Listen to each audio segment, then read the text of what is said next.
2026 సంవత్సరం జూలై నెల 10వ రాశి మకర రాశి. ఈ మకర రాశి కూడా 2 గ్రహాలే, బుధుడు గురువు తప్పితే శుక్రుడు.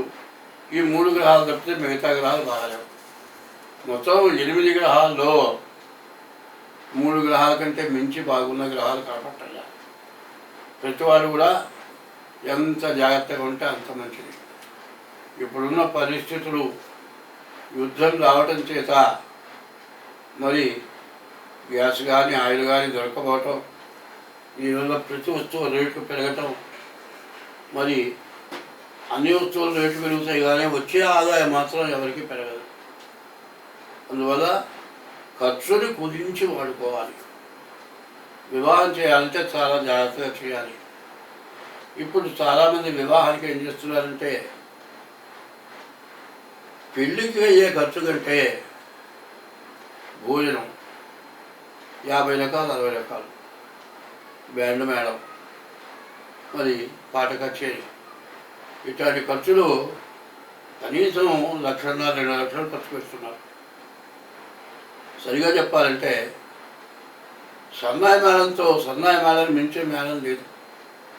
శాస్త్రీయమైన మేళం, మంగళకరంగా ఉంటుందంటారు సన్నాయి మేళం.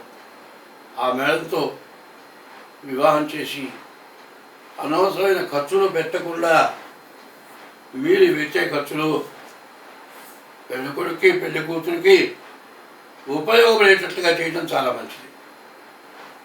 వాళ్ళంతా పెట్టారు, మేము ఇంకా పెట్టాలి, మా స్నేహితులు ఇట్లా చేశారు, నేను అట్లా చేస్తాను అని పోటీలు పడాల్సిన అవసరం లేదు. ఎంత పోటీ పడ్డా నీ కష్టం వచ్చినప్పుడు ఏ పోటీ దాంట్లో కూడా మీకు ఉపయోగపడదు. అది మాత్రం బాగా గుర్తుపెట్టుకోండి. తల్లిదండ్రులు ఏమో ఉన్నది ఖర్చు పెడతారు, మీ ఇష్ట ప్రకారం పెళ్లి చేస్తారు. మీకు లేని రోజుల్లో ఆదుకోవాల్సిన వాళ్ళు వాళ్ళే. మీ స్నేహితులు ఎవరు, గొప్పగా పెళ్లి చేసిన వాళ్ళెవరు, చేసుకున్నవాళ్ళు నీకంటే గొప్పగా చేసిన వాళ్ళు, నువ్వు బాగా చేసావు అని పొగిడేవాళ్ళు నీకు ఎవరు ఉపయోగపడరు. అది మాత్రం బాగా గుర్తుపెట్టుకోండి.